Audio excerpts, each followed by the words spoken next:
वासुदेवाय। ॐ नमो भगवते वासुदेवाय।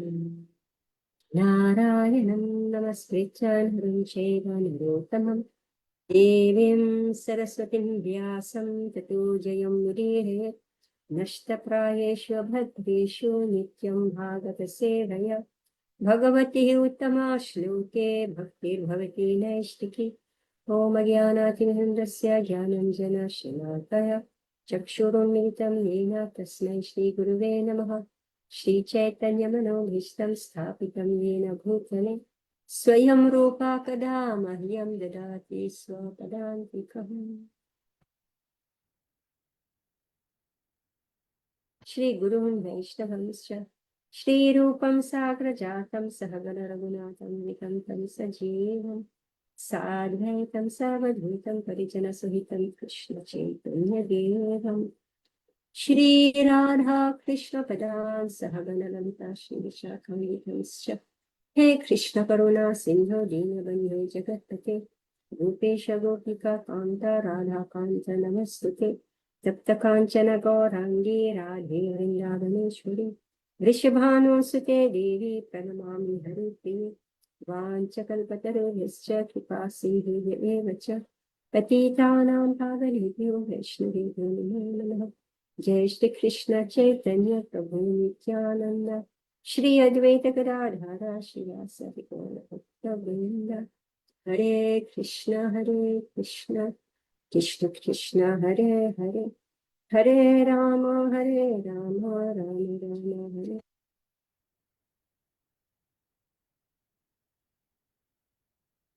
श्री गिरिराजाय स्वामिने सुभक्षरास्पिहारिभ्यं भक्तिभ्यश्चात्मदायिने नमो विष्णुपदाय कृष्णकृष्णवितलेश्मते भक्तिवेदान्त स्वामिनिति नामिने नमस्ते सारस्वती देवी गौरवाणी प्रचारिणे निर्विशेष।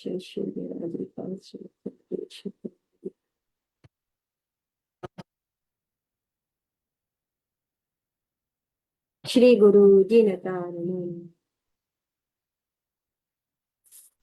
All right, so we are reading from Shrimad Bhagavatam, Canto 1, Chapter 2, Text 27. So,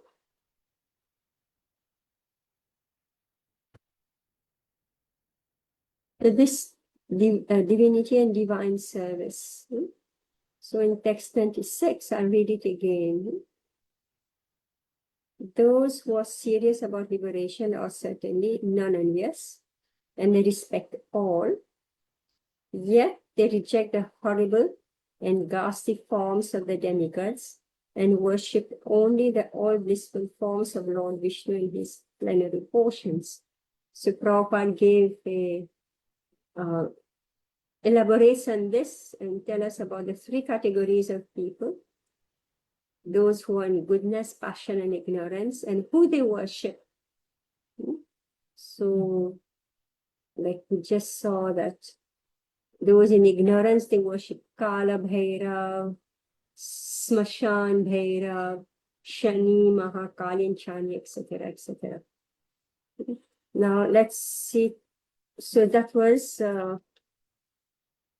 So those who are serious about liberation, so this is the first category. Those who are serious about liberation are certainly non-envious and they respect all.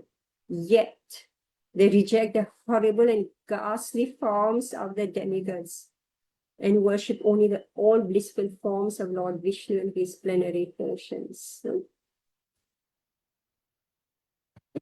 see, this is very important because unless you're studying the Vedic Shastra very systematically, you can't understand who is who and what you're supposed to worship, right? So that's how outside people, when they look at what we call Hindus, they can't figure out what they are. So it's such a relief, right? You know, that you don't have to worship the ghastly and, you know, like, I mean, who's attracted to Kali, you know, with all these heads, right? Those ghastly forms, right? Who's attracted to this? Durga, Kali, and all this. So it's such a relief to know that you don't have to worship them, right? You don't have to worship them. Otherwise, what if that's what your religion is all about? You have to worship this one, that one.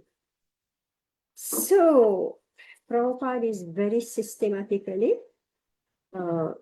if your life is dependent on worshipping Mahakali, on worshipping Shani, sometimes devotees also, they slip. They forget, they slip when there is some difficulty. They say, okay, let me go and worship Shani Dev.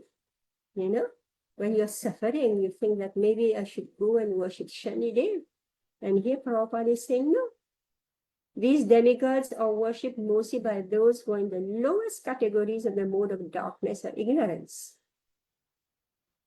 Or other demigods like Brahma, Shiva, Surya, Ganesh, and many similar deities are worshipped by men in the mode of passion, urged on by the desire for material enjoyment. If you are not winning your lottery, so you say, let me go and charhav something to Ganesh, right? Or, my health is not good, whatever I'm doing is not happening. So let me go and worship Surya Dev. So anyway, it is better than nothing. It's better than nothing. But it's not high class. So now text 27. Those who in the modes of passion and ignorance worship the forefathers, meaning the Pitri, Rajastama Prakritaya Samashila Bhajanti Vai Pitribhuta Prajeshadim Shriyashvarya Praje Savaha. Those who are in the modes of passion and ignorance worship the forefathers, other living beings, and the demigods who are in charge of cosmic activities, for they are urged by a desire to be materially benefited with women, wealth, power, and progeny. So this is what they want. They want Shriya, enrichment, Aishwarya, wealth and power, Praja, progeny. Purport. There is no need to worship demigods of whatsoever category if one is serious about going back to Godhead. All right, so if we come to Krishna consciousness, let us understand not just the philosophy, but let us purify our heart. Because if our heart is not purified, then we will migrate towards these demigods. In the Bhagavad Gita 7.20 and 23, it is clearly said that those who are mad after material enjoyment approach the different demigods for temporary benefits, which are meant for men with a full fund of knowledge. We should never desire to increase the depth of material enjoyment. Material enjoyment should be accepted only up to the point of the bare necessities of life and not more or less than that. To accept more material enjoyment means to bind oneself more and more to the miseries of material existence. More wealth, more money, wealth, more women, and false aristocracy are some of the demands of the materially disposed man, because he has no information of the benefit derived from Vishnu worship. By Vishnu worship, one can derive benefit in this life as well in life after death. Forgetting these principles, foolish people who are after more wealth, more wives, more children worship various demigods. The aim of life is to end the miseries of life and not to increase them. So, miseries of life described in 4 words: Janma, Mrityu, Jara, Vyadhi. That you take birth, it's so painful to take birth that we forget our birth. And as we're growing up also, we forget. So Janma, Mrityu, then we see everybody is dying, but we are not experiencing the death, right? So therefore, we are not conscious of the misery of death. But Vyadhi, Jara, Vyadhi. So Janma, we forget, we are completely unconscious. And death, we observe, we see, but we don't experience it. But this Jara and Vyadhi, these are what the laws of nature has given us, so that we wake up, right? Disease come any time. And this Jara, it's like you have a basket that's getting thinner and thinner and thinner, right? It will break any time. You see, piling up stuff in it, right? It's becoming paper thin. That's what Jara is. Okay. So this arm doesn't want to lift, and still you want to lift it, right? Your back doesn't want to bend, still you're bending it. It will break, right? So these are the reminders. Actually, it has nothing to do with us. It has nothing to do with us. Huh? So these are the reminders. So here, Prabhupada is saying that these are the miseries of life. So, believe me, I was reading in the books. What's that?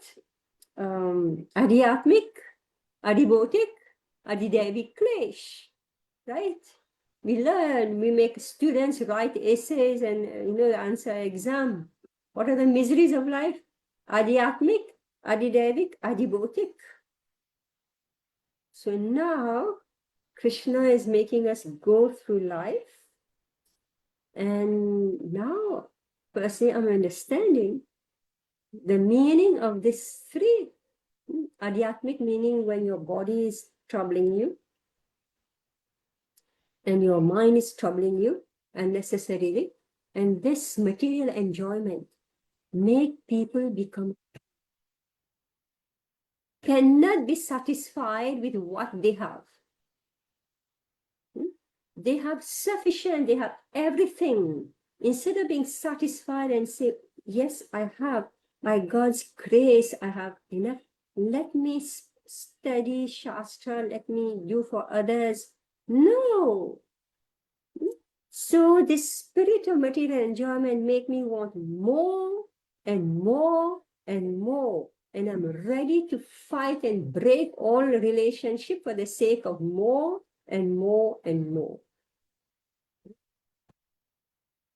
So your mind become crazy. Greed makes your mind become crazy. So adhyatmic, adhibautik. Adhibautik meaning that people can't see you progress. Right? Stand it, they put nazar on you. They make sure that some part of your body breaks. Right? Or they make sure that somebody, who's trying to do something for you or whatever, they make sure that it breaks.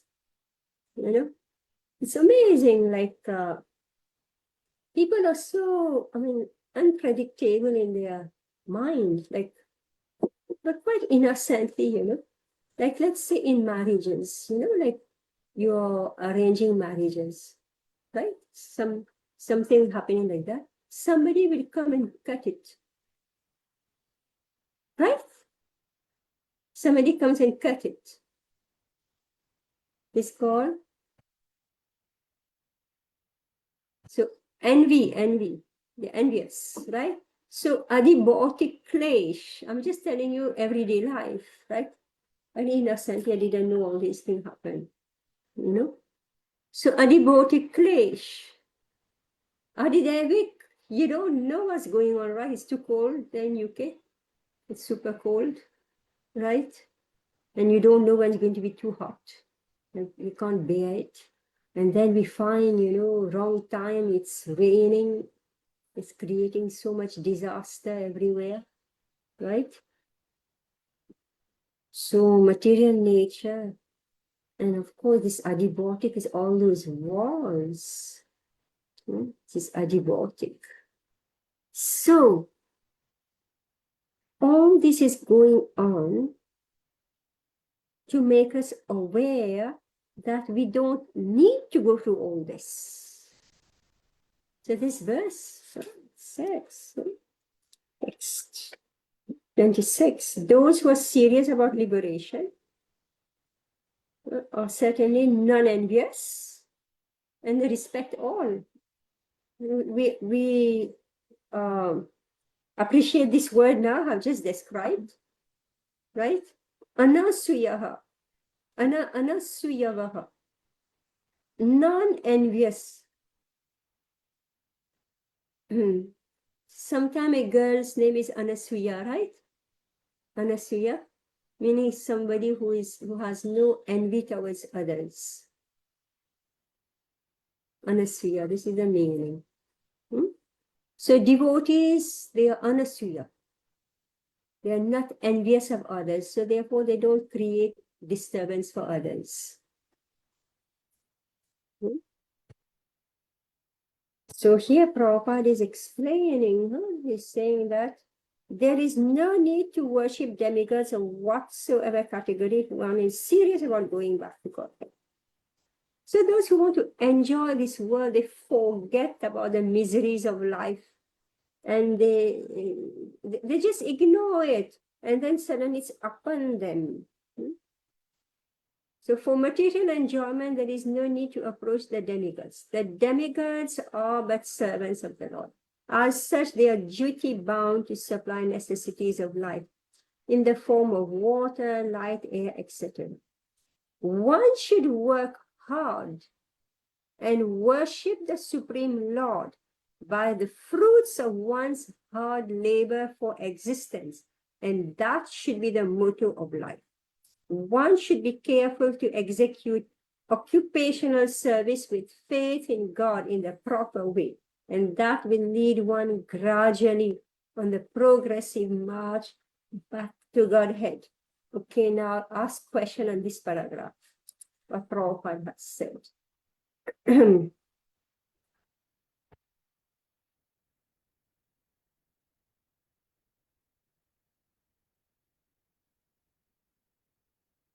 Somebody would like to read this paragraph again?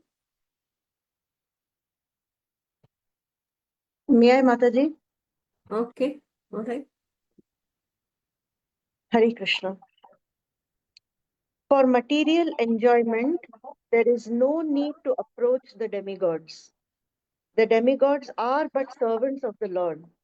As such, they are duty bound to supply necessities of life in the form of water, light, air, etc. One should work hard and worship the Supreme Lord by the fruits of one's hard labor for existence. And that should be the motto of life. One should be careful to execute occupational service with faith in God in the proper way, and that will lead one gradually on the progressive march back to Godhead. It's relevant for us, right? Question on this paragraph.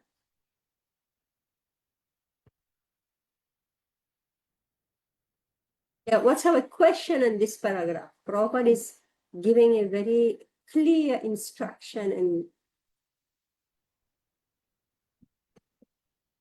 no need to worship demigods What is the motto of life? of life. Okay. yeah, what's the motive of life? What's the motive of life? What should we do? To think of Lord through all our work. I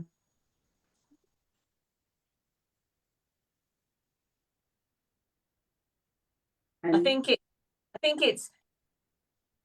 it's about constantly having that faith in God while you work while you go through work in your life, and have faith in God to manage your life, I think. One should work hard and worship the Supreme Lord by the fruits of one's hard labor for existence. So we should donate everything we earn and everything. We should earn it and use that for the Lord. Yes, Yeah. yes. Meaning that It's very Prabhupada is- simple. It's very Yes. simple. But when you've been conditioned, like growing up saying you do this, you puja this, puja this, puja. And now I've come into studying the Bhagavad Gita and that I'm breaking it down, and it's quite hard, but it's very simple. When I read this today, when it's been read twice, I'm thinking, oh my God, it's so simple. But it's just that we don't realize. Well, for me, I didn't realize. Yeah, yes, yes. Mm. Meaning that, sorry.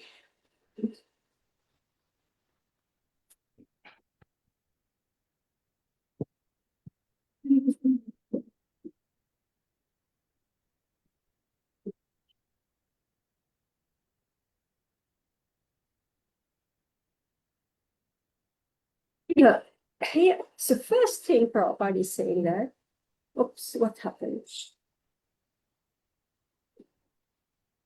Yeah, so the first thing that Prabhupada is saying that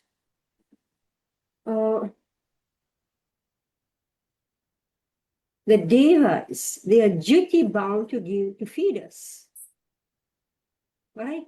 They're duty bound. They have to give us the air, the water, the light, etc. They're duty bound, meaning you don't have to worship them in order for them to give you. Is it clear? Yeah. Yeah. You don't have to worship them. Mm. It's their work.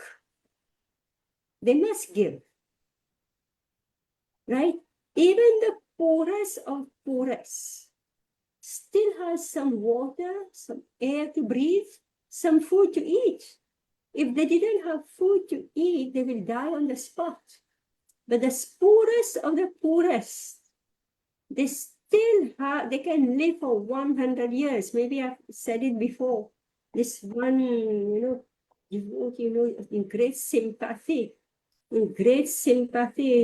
I don't know whether it was he or she, who told me, this woman, she has been a beggar her entire life. 100 years, she lived for 100 years. Then I said, she lived for 100 years. Right? A beggar could live for 100 years. And others were wealthy. They're dying in their 50s. Right? So law of karma is making sure that this woman is having food and she's living for 100 years. So in her destiny, the devas are duty bound to give water, light, air, food, and everything to make her live. All right? The condition of living was dependent on her karma. But to live, the demigods have no choice but to give. Right? How much you get, how much you enjoy, how many parties you throw, all that depends on your karma, and then you're creating your next karma. Right? Like, I remember this one lady, we had our cooking class. She joined our cooking class. And then she came and told me how she's struggling to make a living. Her husband, she said, at one time we had so much. But the last 10 years, we are able to manage our daily eating. Then I asked her, how many parties did you throw and how many plates of food did you throw in the bin? right? So that many, right? If you throw food, right? So that many plates you have to, you've already eaten those plates of food, right?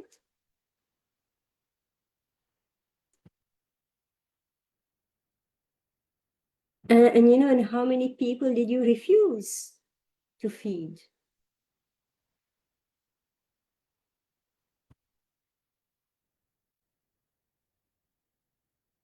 So that's the only thing that's deciding, you know, how much light, air, you know, water, etc. That's the only thing. Our own karma is deciding the degree to which we are getting water, air, light, etc., etc. But the demigods, they are duty bound to give. So therefore, doesn't matter who you are, high, low, middle, doesn't matter. You're a beggar or you're a Raja, it doesn't matter. What should we do? One should work hard and worship the Supreme Lord by the fruits of one's hard labor for existence. Meaning that whatever I'm earning from my hard work, I should utilize that fruit, my earnings, in Krishna's service. So if my body is engaged in Krishna's service, therefore the food that I eat, the clothes that I wear, it is already used in Krishna's service, right?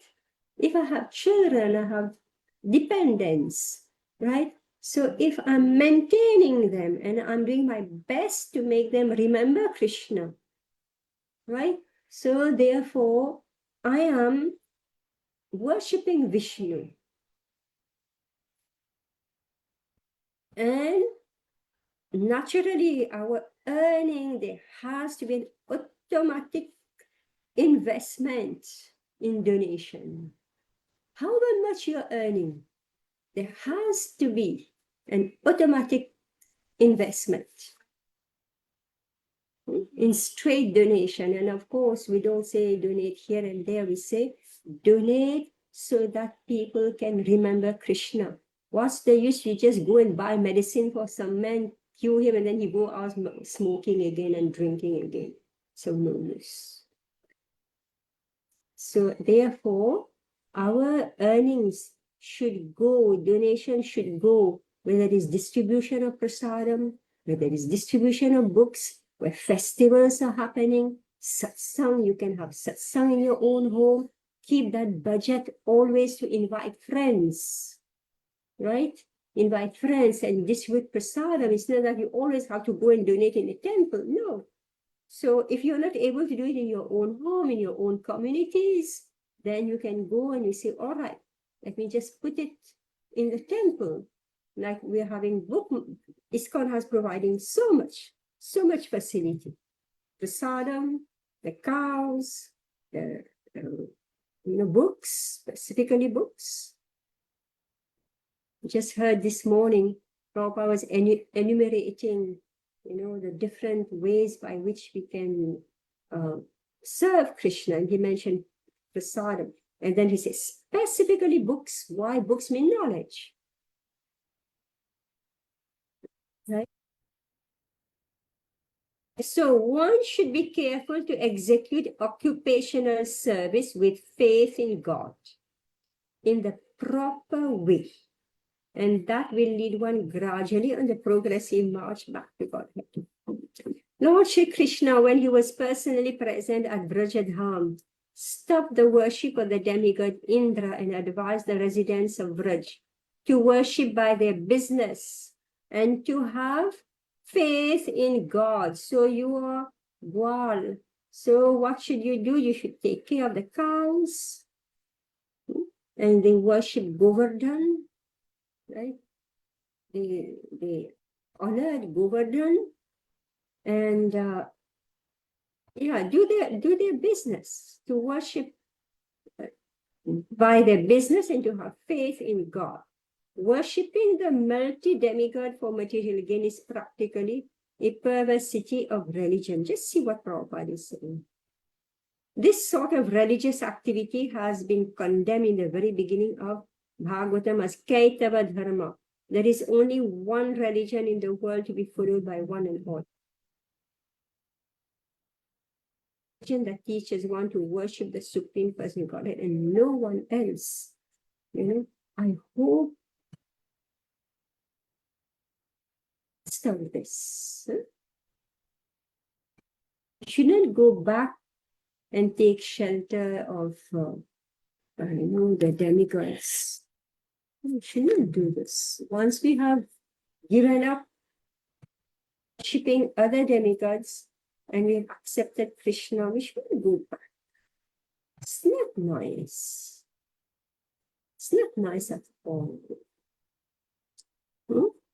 If you have accepted Krishna as your Lord and Master, you know, and because he's holding back something from you, right? You say, give me, and he's not giving, you know, and you say, okay, I'll go to somewhere else. How would you feel? How would you feel? Your children, who you're feeding day and night, taking care of them, right? Say, give me, no. Then say, okay, I'll go somewhere else. Right? It hurts so badly. Same principle in marriage also. In marriage, this point of interdependence. Husband is dependent on wife is dependent on husband.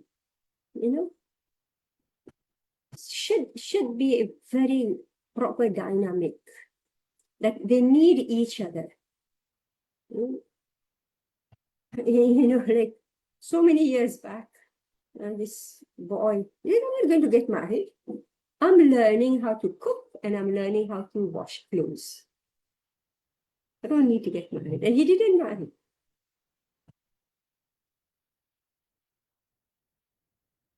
Wash clothes.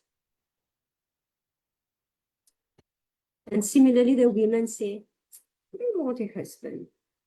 I learn how to work and earn my own money.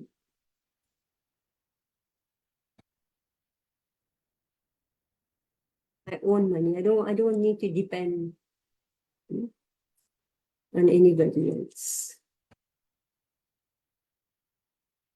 Such a disaster. Anyway, that's but it's relatable. It's relatable. Text 28, 29. And it's so beautiful, this verse.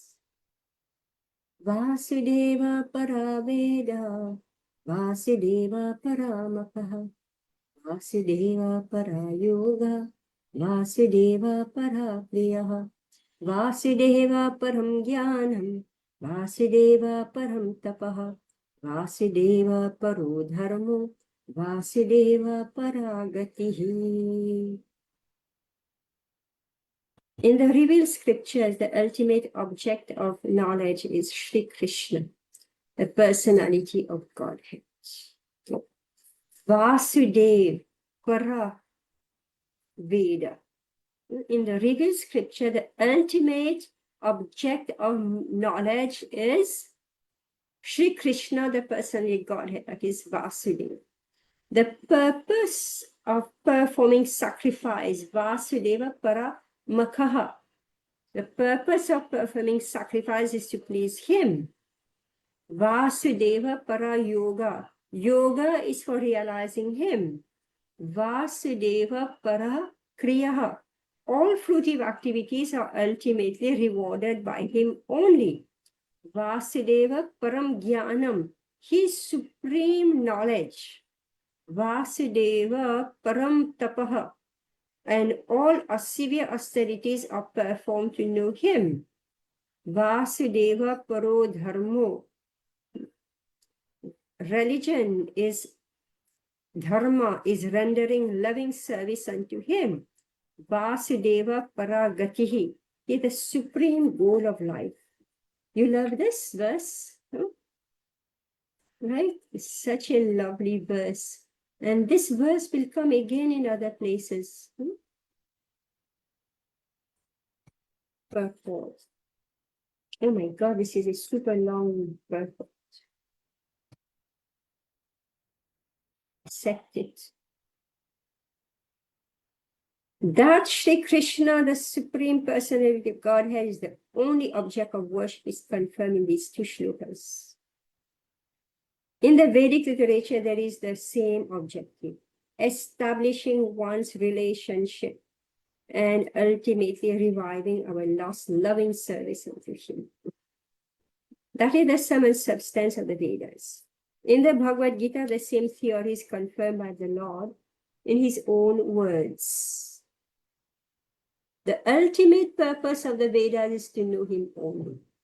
All the revealed scriptures are prepared by the Lord through His incarnation in the body of Srila Vyasadeva, just to remind the fallen souls conditioned by material nature of Shri Krishna, the personality of Godhead. No demigod can award freedom from material bondage. That is the verdict of the Vedic literatures. Impersonalists who have no information of the personality of Godhead minimize the omnipotency of the Supreme Lord and put Him on equal footing with all other living beings. And for this act, such impersonalists get freedom from material bondage only with great difficulty. They can surrender unto Him only after many, many births in the culture of transcendental knowledge. All right. So all glories to all of you, who are seriously studying the scripture given to us through Srila Vyasadeva. These literatures are actually coming from Shri Krishna Himself directly through Srila Vyasadeva. And what is the purpose of all these scriptures? To remind us of Krishna. That's why we insist that you come and listen to Bhagavatam.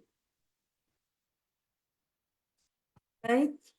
That's why we keep asking, where are you? Where are you? Where are you? Because if we don't ask, then you'll forget Krishna. So, and our service is to remind you of Krishna.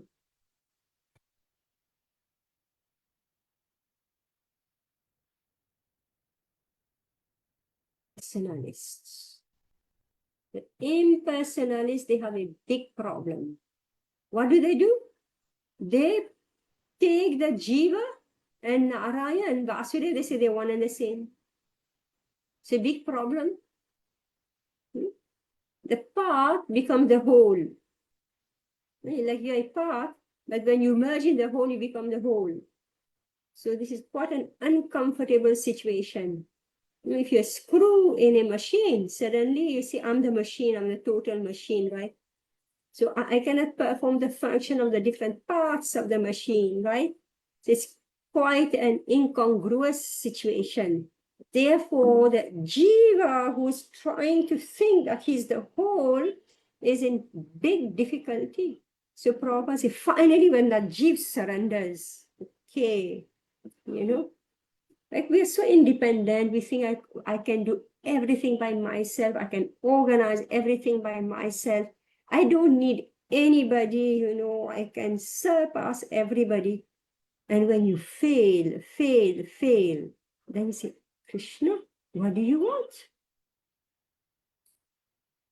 Right? One may argue that the Vedic activities are based on sacrificial ceremonies, makaha. That is true, but all such sacrifices are also meant for realizing the truth about Vasudeva. Another name of Vasudeva is yajna, sacrifice.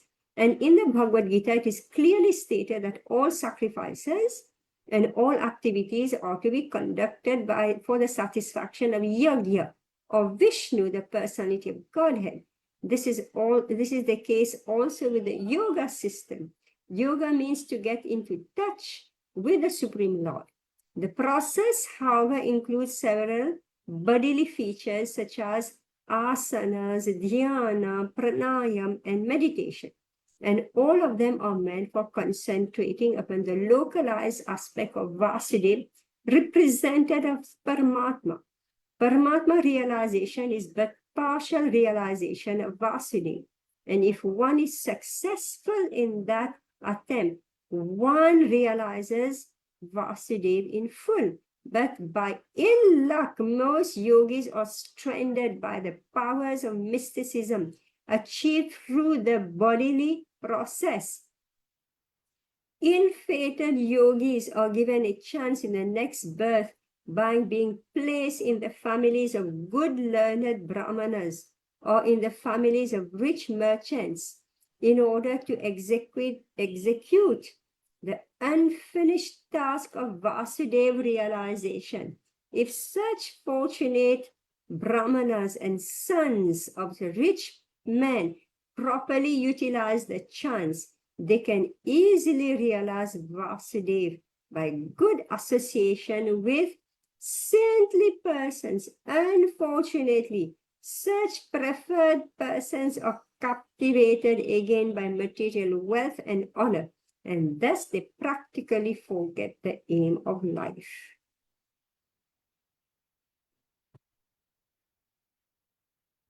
So, sacrifice.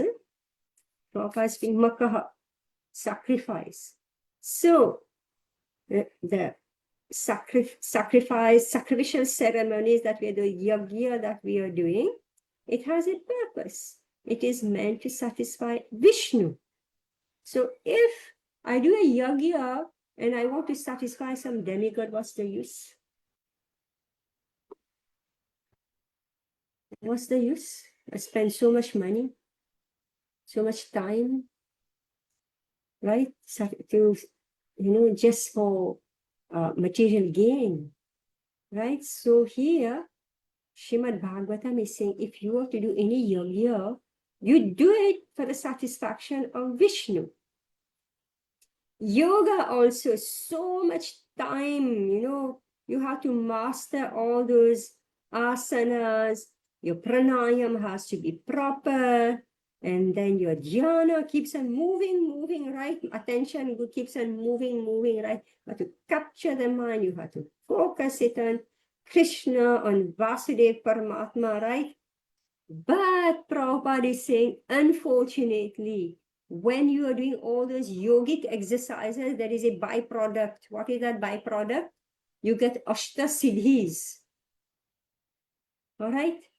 Because you're going beyond the physical body. When you do these asanas, Hatha Yoga, you're dealing like you're moving this Kundalini Shakti, right?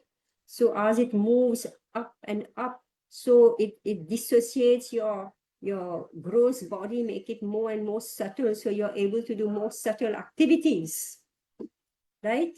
And this is what we call the siddhis. So yogis, they were aiming at liberation from the body. But when material enjoyment came in front of them, because now they're having powers, they can control your mind, right? They can make you do what you want, what they want. They can practice siddhi, they can acquire anything. So they get what? Lewd, they get stranded, Prabhupada says, they get stranded by the powers of mysticism achieved through the bodily process. They get allured, so they get stranded. So now what to do? So Krishna says, okay. Nothing is lost, so what should we do? Next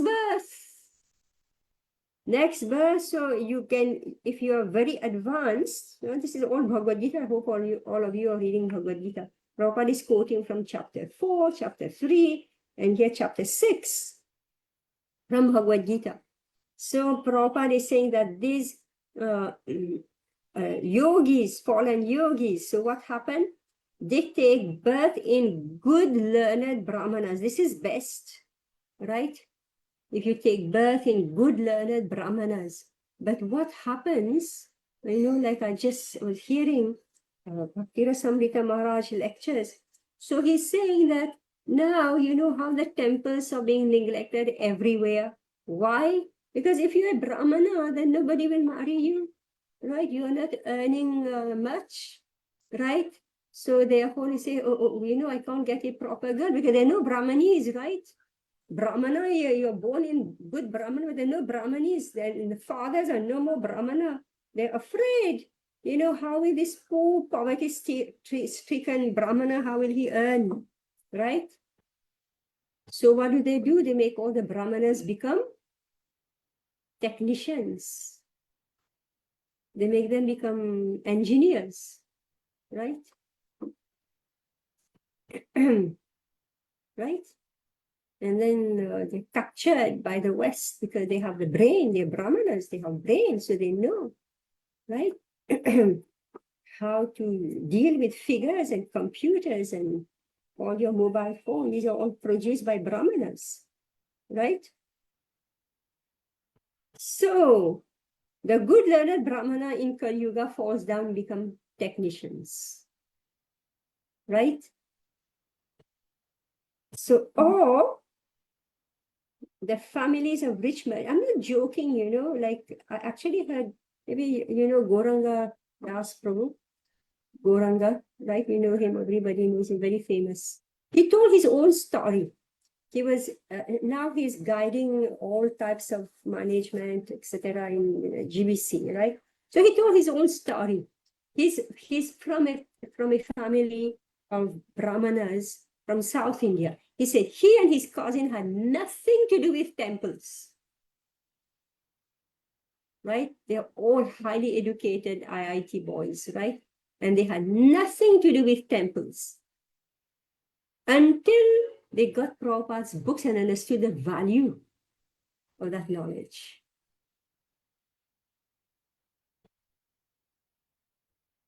This is the value of distributing books. The books are going in their right hands, going in the hands. You don't know who you're giving these books to, right? They're from past life yogis. Past life yogis, they take birth in good families, learned Brahmanas, but nobody wants to do any worship of the temple. So now I'm seeing people are boldly, with the encouragement of ISKCON, people are boldly going back to their temples and say, I will take care of the temples. Right? Tell you how to solve their economic development is very simple. They should have land. They should have land. This is how they maintain themselves. They should have land. They should not just be sitting and depending on when somebody will give them a donation, a dakshina. See, a lot of calamities has happened in India. The land have been taken away from the Brahmanas, right? The temple lands have been taken away. So how will they live? You just leave them, with the temples, and whatever donation people are giving, how will they live? So there used to be land. So they need food. So they're growing, they're offering to the deities and they're eating, right? System. Anyway, so yeah, so good learned Brahmanas are in the families of rich merchants. This is the biggest danger, right? To take birth in the family of rich merchants, right? And previously, maybe 10, 15 years back, I read one magazine because I was so curious. I live here in Juhu and always hear of industrialists, business people, etc., Marwari family, this, that. So by luck, I came across one magazine. So I devoured that magazine, read it inside out, because I wanted to know. It was so amazed to read that magazine. The culture of the business people, they were pious people.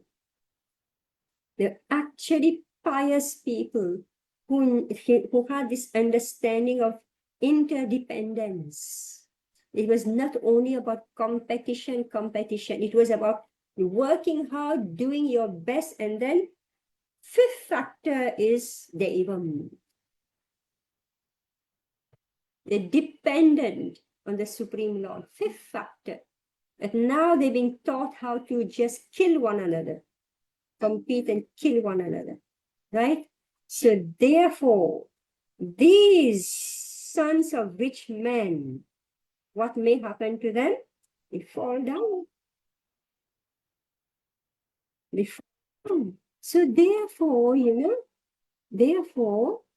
it is an extremely good idea to gift books to rich men's sons and daughters. Don't think that I'm going to sponsor books and only go in the village and give to poor people.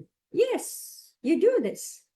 Don't forget your wealthy friends.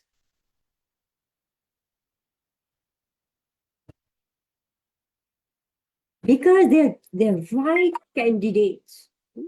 They're actually the right candidate. Usually we have this sentimental idea that we feed the poor and we give the books to the poor. But everybody is poor in knowledge, right? So those who are wealthy, they have a high percentage of piety.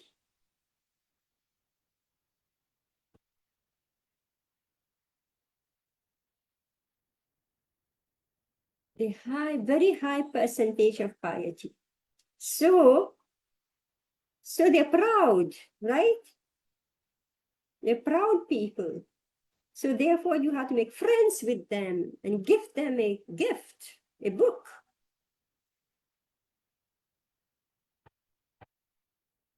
Right?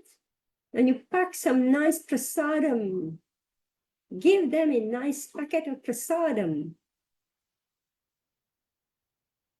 And special invitation in your house, if you happen to be, in that friends with a wealthy person, right?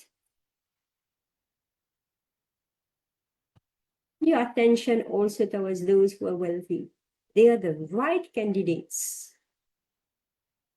And when they become devotee, they will do so much. Right? They are the ones who will sponsor the book distribution. They are the ones who will sponsor the feast, who will sponsor the pandal, who will sponsor the water distribution, everything, all the festivals. Right? And the more they're engaged, and if their good fortune is aroused, if such fortunate brahmanas or sons of rich men properly utilize the chant, they can easily realize Vasudeva by good association with saintly persons. You are the sadhus. Okay? You are the sadhu. For whoever you are meeting, whoever is your friend, everybody has a wealthy friend.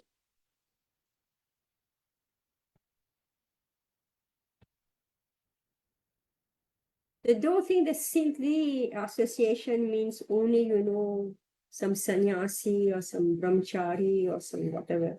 You are that saintly person.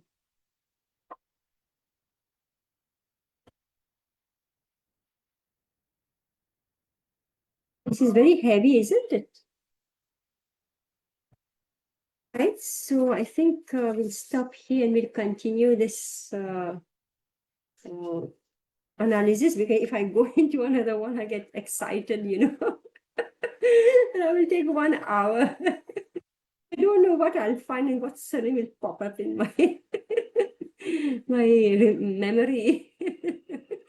Pull it out. So we'll stop here. Okay, Hare Krishna. Whatever I have spoken, I have heard from Prabhupada. Hare Krishna, that's very good. Mataji, No, Mataji. Yeah, I heard it straight from Prabhupada, so that's why I started saying it. His lecture, his spoke about it. All Mataji, right. Hare Krishna. Hare Krishna. Hare Thank you so much, Mataji. Thank you. Hare Krishna. Krishna. Thank you Rashmi, so much. yeah. Krishna. Is it from you? yes, Mataji. Sorry, Mataji, I'm in the middle of doing something. I'm in a mess. I'm not putting on my video. Mataji, so this you're saying that we must give books to the wealthy people also. But Yes, Mataji, yes. we give books. We can give books to the whoever, wealthy, poor, whatever. But Mataji, how much? Very little provision is there for systematic hearing. Like, see, we are very fortunate. We are learning from you, but we can. And the amount of classes which happen, and when that is very less. So the books, so many people are there who will say that Srimad Bhagavatam, that plastic cover on the Srimad Bhagavatam is still there. So what is the point then in giving them books? It's just going to sit on the Yes. shelf. So that's why I'm saying you make friends with whoever you're giving the book to. You make friends with them. Then you give it. You make friends. You give the book, meaning making friends, meaning that they're ready to develop a friendship with you. You call them, you go to their home, they come to your home. You know, you make friends. Mataji, I think Rashmi did the same thing with me. The way she introduced the Gita to me was the same way. We got the book in and we had the same thoughts, and she gave me the book, and I'm here now. I feel very blessed that I met Rashmi. All right, so that's how it is. All right.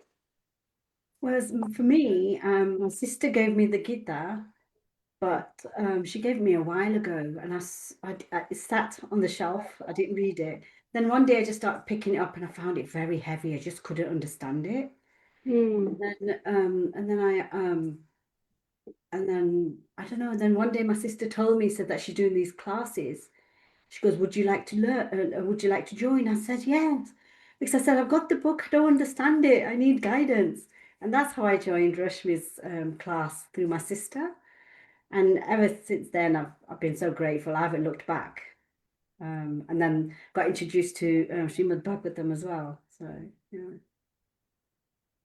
Yeah, Yes. Yeah. making friends and having that guidance just motivates you to join, and then you feel supported.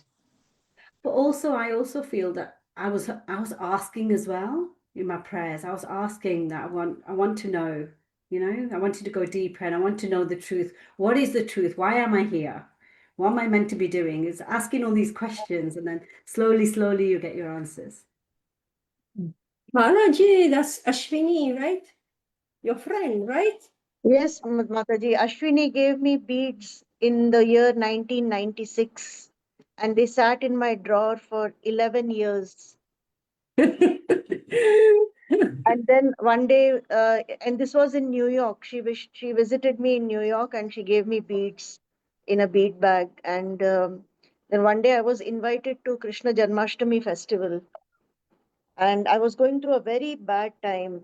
And when I went just for the food, because I knew ISKCON food was always nice, and I thought I'll pack some food and bring home so I won't have to cook. But when I went there and I saw the level of love for Krishna, the way devotees were celebrating his birthday, and then that was very, very, very attractive for me. And then there they asked me to join Gita Sutras, and I joined Bhagavad Gita classes, and then I never looked back. Yes. So that's the way we preach to the educated and those who have material wealth, right? Yes, Mataji. That's how we do it, right? Making Yes. friendship with them. See, like there is a general piety. When we are distributing the prasadam, we are distributing the books, we are just keeping people pious so that they don't fall and engage in sinful activities. But unless you have your bhakti sukriti increases, you can't be a serious study of Bhagavatam. You can't tread the path of liberation. So from the masses, it is one by one they mature. Like you can see even the impersonalists. Impersonalists, they are like on the top. They are not among the masses. They are among the top. But you can see even they're struggling. The yogis, they are not among the masses. But they get diverted by the mystic powers, right? So the gate, the door back to Godhead is very, very narrow, right? I love this chapter 27, how Prabhupada just, gives us a very summary of like worshipping every, demigods and everyone. It just narrows it down to Krishna consciousness. I love that. That's just stuck in my head now. That's really good. Yeah. Mm. Yeah, so this first canto, Prabhupada wrote this before he comes to the US, before he started ISKCON. He wrote it in Radha Damodar temple in front of Srila Rup Goswami Samadhi. Can you imagine what is this first canto? So, unfortunately, such preferred persons are captivated again by material wealth and honor. So this is a major issue with rich people, right? This prestige, this honor, right? And so Prabhupada is just writing it blatantly. Material wealth and honor, So therefore, they are the right candidates again, I'm saying. I heard it from Prabhupada. We should focus. We should focus on educated people, the wealthy. The masses, we should give prasadam. The kirtan, prasadam, and give out the books as much as, because what happened? You don't know among the masses who may suddenly sprout. You follow this? You don't know. Because this Kali Yuga is Varna Sankara. Varna Sankara. You don't know who is who.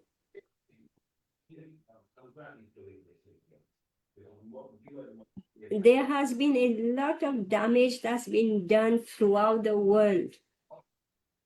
So those who are actually high class, like even among our Guru Maharajas, I heard the story of one of the biggest Guru Maharajas. He was completely poverty stricken. And he was educated by somebody who saw, oh, here's an intelligent boy. He sent him to US. He met Srila Prabhupada and he became a guru.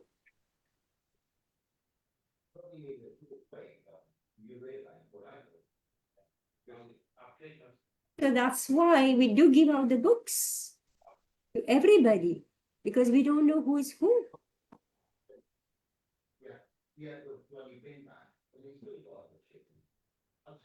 So, all right, Hare Krishna. Krishna. Thank you. Hare Krishna.